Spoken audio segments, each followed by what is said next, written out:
Hello बच्चों, कैसे हैं आप सब लोग। स्वागत है आपका इस वीडियो के अंदर। इस वीडियो के अंदर हम फॉरेन एक्सचेंज चैप्टर का पार्ट सेकंड करने वाले हैं। पार्ट फर्स्ट के अंदर हमने बहुत इंपॉर्टेंट कॉन्सेप्ट्स हमने पढ़ लिए थे। एक्सचेंज रेट सिस्टम हमने देख लिया था, उनके इम्पोर्टेंस क्या होते हैं, ठीक है, उनके डीमेरिट्स क्या होते हैं, हमने वो पढ़ लिया था। हमने ये भी पढ़ लिया था कि हम क्यों फॉरेन एक्सचेंज डिमांड करते हैं एंड हम क्यों फॉरेन एक्सचेंज की सप्लाई करते हैं, ठीक है ना, कैसे हमारे पास फॉरेन एक्सचेंज आता है। बच्चों, मैं होप करता हूं कि उनके ग्राफ्स डिमांड एंड प्राइस का एंड प्राइस एंड डिमांड का रिलेशनशिप आपको बहुत अच्छी तरीके से उस वीडियो के थ्रू क्लियर हो गया होगा। बच्चों, आज हम इस वीडियो के अंदर हम appreciation of domestic currency, depreciation, D value, revalue जैसे कॉन्सेप्ट्स को पढ़ने वाले हैं एंड आपके लिए ये वीडियो बहुत ही इंटरेस्टिंग होने वाली है। अगर आप इसको बहुत अच्छी तरीके से एंड अटेंशन के साथ देखते हैं तो ये वीडियो आपके लिए बहुत ज़्यादा इंफॉर्मेटिव होने वाली है।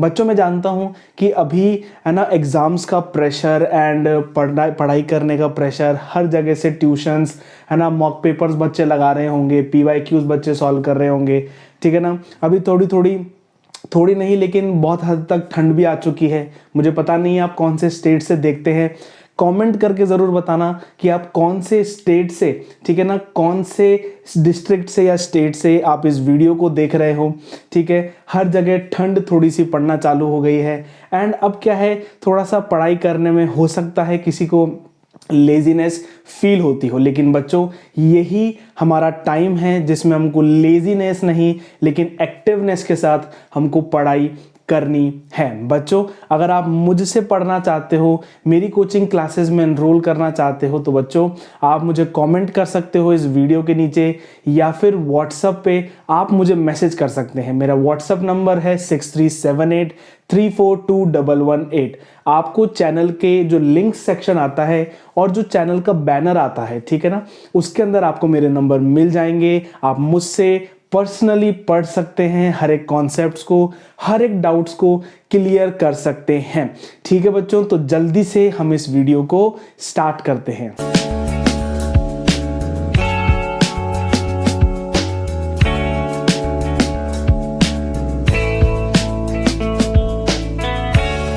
तो बच्चों, जल्दी से हम देख लेते हैं कि डेप्रिसिएशन एंड एप्रिसिएशन का कॉन्सेप्ट क्या होता है, रिवैल्यूएशन डिवैल्यूएशन का कॉन्सेप्ट क्या होता है। जल्दी से देखते हैं बच्चों। सबसे पहले आपको याद रखना है कि जो हमने एक्सचेंज रेट सिस्टम पढ़ा था, है ना, एक्सचेंज रेट सिस्टम पढ़ा था, उसमें जो आपने फ्लेक्सिबल एक्सचेंज रेट सिस्टम पढ़ा था उसके अंदर हमने ये पढ़ा था कि जब डिमांड एंड सप्लाई के कारण प्राइसेस फ्लक्चुएट होती हैं तो उसको हम क्या बोलते हैं, फ्लेक्सिबल एक्सचेंज रेट सिस्टम, ठीक है। तो उस सिस्टम के तहत जो भी प्राइस बढ़ती और घटती है उसको हम, अगर घटती है तो हम डेप्रिसिएशन बोल देते हैं और अगर बढ़ती है प्राइसेस तो एप्रिसिएशन बोल देते हैं। बच्चों, ऐसे इसको समझो कि डेप्रिसिएशन ऑफ डोमेस्टिक करेंसी, यानी कि डोमेस्टिक करेंसी की जो वैल्यू है वो कम हो गई है। बच्चों, बहुत ध्यान से आपको सुनना है, हर एक वर्ड जो मैं आपको बोल रहा हूं बहुत ही ध्यान धरकर आपको उन वर्ड्स को सुनना है। डेप्रिसिएशन ऑफ डोमेस्टिक करेंसी का मतलब क्या होता है, यानी कि पहले $1 80 रुपीस का आता था, ठीक है, लेकिन अब उसी $1 को खरीदने के लिए हमको 85 रुपीस देने पड़ रहे हैं। यहाँ पे प्राइजेस ऑफ डोमेस्टिक करेंसी बढ़ रही है लेकिन उसकी जो वैल्यू है ना, जो उसकी वैल्यू है वो क्या हो रही है, कम हो रही है। पहले हम 80 रुपीस में $1 को परचेज कर लेते थे लेकिन अब हमको 85 रुपीस पे करना पड़ रहा है $1 को परचेज करने के लिए। बच्चों, जब मैंने आपको इकोनॉमिक्स के अंदर ही इन्फ्लेशन का कॉन्सेप्ट समझाया था तो मैगी का एग्जाम्पल लिया था कि अगर मैगी आज 100 रुपए की है और 100 रुपए का पैकेट आप खरीद लेते हो, अगर मैगी की प्राइजेस बढ़ जाएंगी 100 रुपए से 120 हो जाएंगी तो जो आपके जेब में 100 रुपए पड़े हैं ना, उसकी वैल्यू कम हो जाएगी। क्यों? क्योंकि उस 100 रुपए से अब एक पैकेट मैगी का नहीं आएगा। पहले वो आ जाता था, लेकिन अब वो नहीं आने वाला है। तो या तो हम इस कंडीशन को डेप्रिसिएशन ऑफ डोमेस्टिक करेंसी बोल लें, या फिर हम इस कंडीशन को एप्रिसिएशन ऑफ फॉरेन करेंसी बोल लें। कान इधर से पकड़ो या फिर घुमा के पकड़ो, कान एक ही है, ठीक है ना, पकड़ना एक ही चीज को है। अगर आपको क्वेश्चन के अंदर ये बोल दे कि डेप्रिसिएशन ऑफ डोमेस्टिक करेंसी का कॉन्सेप्ट है, तो उसमें क्या आपको लिखना है? सेम लिखना है जब क्वेश्चन पूछेगा एप्रिसिएशन ऑफ फॉरेन करेंसी के बारे में। यहां पे फॉरेन करेंसी की वैल्यू इंक्रीज हो रही है एंड डोमेस्टिक करेंसी की वैल्यू डिक्रीज हो रही है। वैल्यू का डिक्रीज होना एंड प्राइस का बढ़ना क्या है? इनवर्सली प्रोपोर्शनेट है। ठीक है बच्चों, इसको याद रखना है। एंड डोमेस्टिक करेंसी की जो वैल्यू है, ठीक है ना, डोमेस्टिक करेंसी की जो वैल्यू है वो कम कैसे होती है? देखो बच्चों, हम यहाँ पे फ्लेक्सिबल एक्सचेंज रेट सिस्टम पढ़ रहे हैं, तो उस सिस्टम के तहत जो भी प्राइजेस घटेंगी या बढ़ेंगी वो डिमांड एंड सप्लाई फोर्सेस के थ्रू या तो इंक्रीज होगी या फिर डिक्रीज होगी। देखो बच्चों, बहुत ही ध्यान से सुनना है। जो भी आपने ईयरफोन्स लगा रखे हैं उसको और थोड़ा उसको दबाओ, ठीक है ना, पूरी आवाज अच्छी तरीके से आपके कानों के अंदर जानी चाहिए।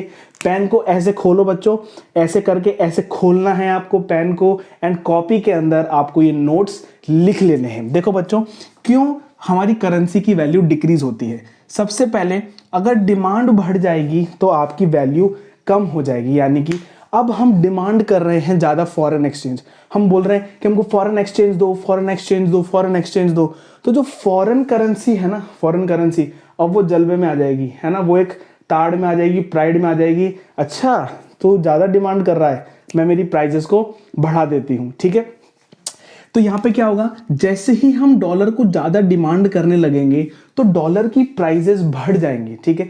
डॉलर वाले को भी पता चल जाएगा, डॉलर को भी पता चल जाएगा कि जो ये लोग हैं ना, ये मुझे बहुत चाहते हैं, ठीक है, तो थोड़े नखरे दिखाने अब चाहिए, ठीक है ना, क्योंकि मेरी डिमांड इंक्रीज हो रही है तो मेरी प्राइजेस भी इंक्रीज होनी चाहिए। बच्चों, मैंने आपको पिछले वीडियो के अंदर बहुत अच्छी तरीके से समझाया था कि जो प्राइस का इफेक्ट होता है डिमांड पे वो अलग होता है, और जो डिमांड का इफेक्ट होता है प्राइस के ऊपर वो इफेक्ट अलग होता है। यहां पे जो डिमांड का इफेक्ट है प्राइस पर, वो क्या हो रहा है, जैसे ही डिमांड इंक्रीज हो रही है हमारी जो प्राइजेस हैं वो क्या हो रही हैं, प्राइजेस हमारी इंक्रीज हो रही हैं, ठीक है।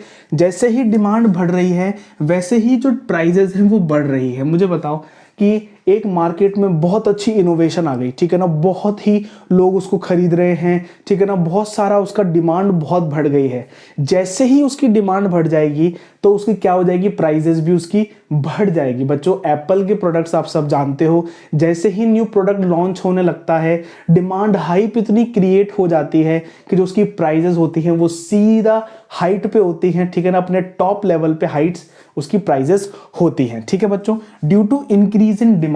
पहला मैं आपको समझाऊंगा ये ग्राफ, लेकिन पहले समझो, ठीक है। सेकंड है due to decrease in supply. अब जब फॉरेन करेंसी की सप्लाई ही कम हो गई है, जब फॉरेन करेंसी गिन चुन के बचा ही $100 हैं पूरे वर्ल्ड के अंदर, है ना, टेक एग्जांपल ऑफ दैट कि $100 ही बचा है। अब हर कंट्री उसको डिमांड कर रही है कि वो $100 में से हमको दो, हमको दो, हमको दो। तो हम किस किस को देंगे, तो हम क्या कर देंगे, हम उसकी प्राइजेस को इंक्रीज कर देंगे कि जिससे जो मोस्ट कॉम्पिटेंट है वही उस डॉलर को परचेज कर सके। बच्चों, जैसे आपने इकोनॉमिक्स में क्लास 11 में पढ़ा होगा कि जो एंटीक आइटम्स होते हैं, ठीक है ना, जो ट्रेडिशनल चीजें होती हैं, संदूक होते हैं, ठीक है ना, ट्रेडिशनल पिक्चर्स होती हैं, क्योंकि उनकी सप्लाई अब लिमिटेड है, वापस जो वो आर्टिस्ट है आकर बना नहीं सकता ना, पेंटिंग नहीं कर सकता है, तो क्या होता है, उनकी सप्लाई लिमिटेड है, इसलिए उनकी प्राइजेस बहुत हाई होती हैं, ठीक है। आपने सुना होगा कि पेंटिंग की वैल्यू क्या है,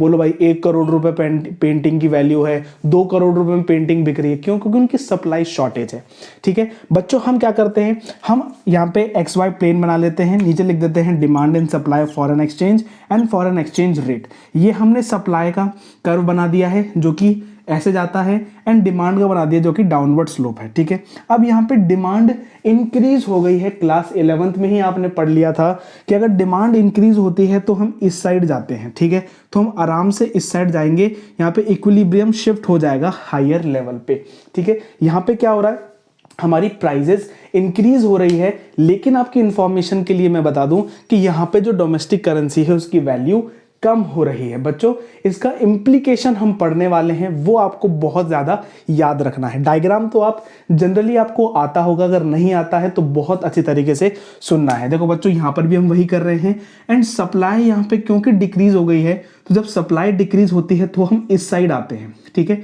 हम ऊपर की साइड जाते हैं जब सप्लाई डिक्रीज होती है, ठीक है बच्चों।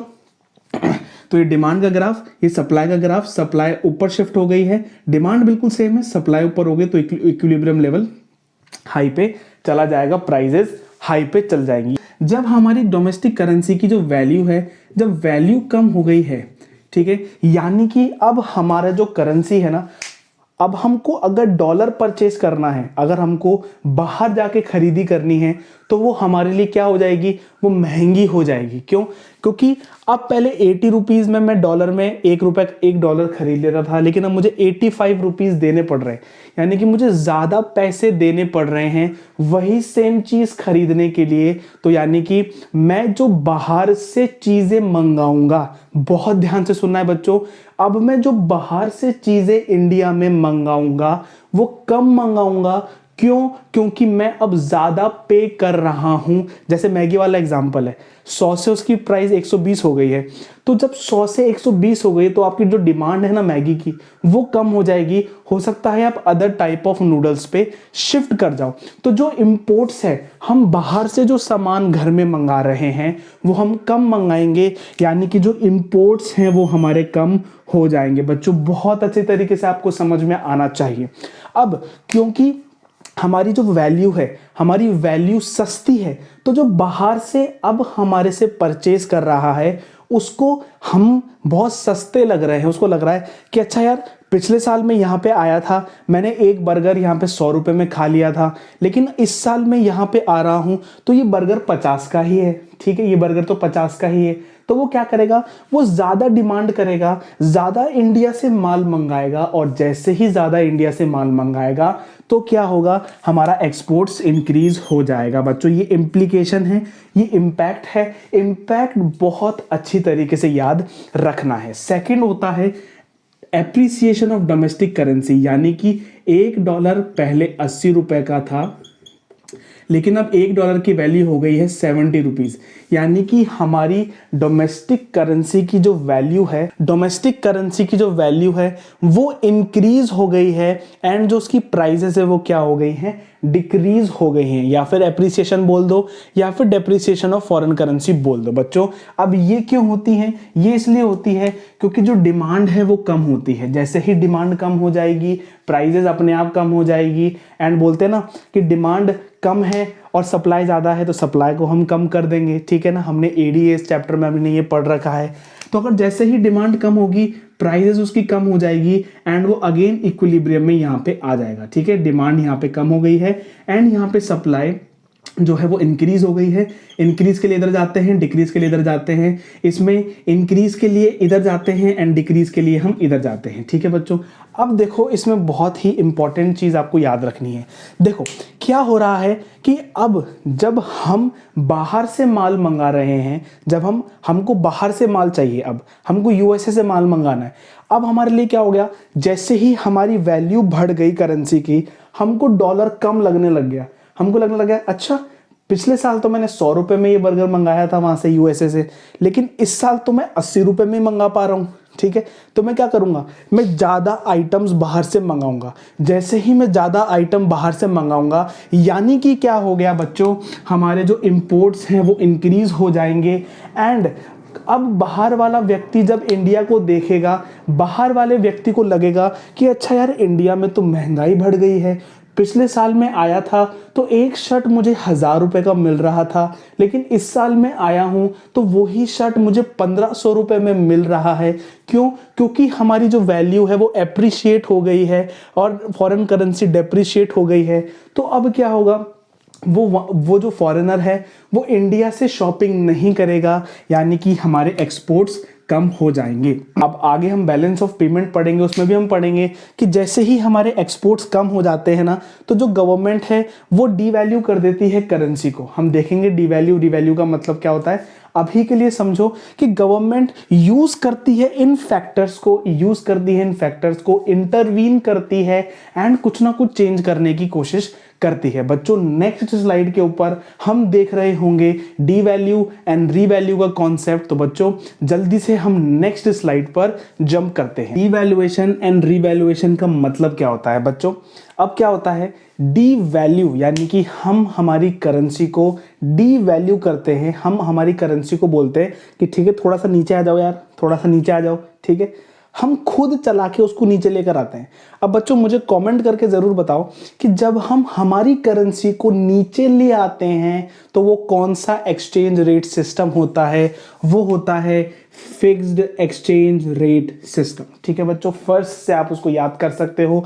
फिक्स्ड एक्सचेंज रेट सिस्टम वो होता है जिसके अंदर हम हमारी डोमेस्टिक करेंसी की जो वैल्यू है उसको हम कम कर देते हैं, प्राइजेस हम इंक्रीज कर देते हैं। ठीक है, अगर वैल्यू डिक्रीज हो रही है तो इसका मतलब जो प्राइजेस हैं वो क्या हो रही हैं? इंक्रीज हो रही है। यहां पे हम क्या कर रहे हैं? डी वैल्यू कर रहे हैं, हमारी करेंसी की वैल्यू हम कम कर रहे हैं in terms of foreign currency. ठीक है, जैसे ही हमारी करेंसी की वैल्यू हम कम कर देंगे तो उससे क्या होगा? उससे आपके जो एक्सपोर्ट्स हैं वो बढ़ने लगेंगे और आपके जो इंपोर्ट्स हैं वो क्या हो जाएंगे? कम होने लग जाएंगे। बच्चों ये आपको hots type of question, high order thinking type के क्वेश्चंस में ऐसे सवाल पूछ लेता है कि अगर बैलेंस ऑफ पेमेंट सही करना है तो कंट्री को क्या करना चाहिए? डीवैल्यू करना चाहिए। डीवैल्यू का इंपैक्ट क्या होगा बैलेंस ऑफ पेमेंट पे? तो बैलेंस ऑफ पेमेंट हम नेक्स्ट चैप्टर में पढ़ने वाले हैं बच्चों। मैं होप करता हूं कि आपको डीवैल्यूएशन का कॉन्सेप्ट समझ में आ गया होगा। डीवैल्यूएशन एंड डेप्रिसिएशन में क्या फर्क है? डेप्रिसिएशन गवर्नमेंट नहीं करती है, कोई व्यक्ति नहीं करता है, लेकिन जो डेप्रिसिएशन है वो मार्केट फोर्स करता है। ठीक है, लेकिन जो डीवैल्यू है वो कौन करता है? डीवैल्यू हम करते हैं, हम हमारी करेंसी को अंडरमाइन करते हैं, उसकी वैल्यू को कम कर देते हैं। ठीक है बच्चों, एंड रीवैल्यूएशन में हम क्या करते हैं? रीवैल्यूएशन में हमारी कंट्री की जो करेंसी है उसको हम उसकी वैल्यू क्या कर देते हैं? इंक्रीज कर देते हैं एंड उसकी जो प्राइजेस हैं वो क्या कर देते हैं? डिक्रीज कर देते हैं, यानी कि ये वाला सिस्टम। ठीक है बच्चों, इसमें क्या होता है? एक्सपोर्ट्स कम हो जाते हैं एंड इंपोर्ट्स इंक्रीज हो जाते हैं। ठीक है बच्चों, तो मैं होप करता हूं कि आपको रीवैल्यूएशन, डीवैल्यूएशन, डेप्रिसिएशन ये सब चीजें बहुत अच्छी तरीके से समझ में आ गई होंगी। बच्चों मैं होप करता हूं कि सर्दियों के सीजन में जो आप पढ़ रहे हो, बेस्ट विशेस मेरी ओर से आप सब के लिए है और आपके बोर्ड एग्जामिनेशंस के लिए जो अभी आने वाले समय में बहुत जल्द स्टार्ट होने वाले हैं। आपकी वाइवा, आपके प्रैक्टिकल एग्जामिनेशन, प्री बोर्ड, बहुत सारा स्ट्रेस, ठीक है ना, कैसे पढ़ना है, कैसे प्रेजेंट करना है, क्या गलतियां नहीं करनी है, सब चीज़ें आपके माइंड के अंदर हैं बच्चों। मैं होप करता हूं कि आपका एग्जामिनेशन बहुत अच्छा जाए एंड आप सब लोग जो इस वीडियो को देख रहे हैं आप 95% स्कोर करके आए। बच्चों जब आप 95% स्कोर करो तब जरूर इस कमेंट बॉक्स में लिख कर जाना हम आपकी वीडियो से पढ़ते थे एंड हमने इतना अचीव किया है। एंड अगर कोई भी डाउट है तो कमेंट सेक्शन में उस डाउट को छोड़ जाओ, मैं आपके डाउट सॉल्व आराम से कर दूंगा। और बच्चों अगर आप मुझसे पढ़ना चाहते हो तो आप मुझे व्हाट्सएप पे मैसेज कर सकते हो। लाइक शेयर सब्सक्राइब करे बिना नहीं जाना है। मिलते हैं हम नेक्स्ट वीडियो में। Till then good bye, take care, thank you बच्चों।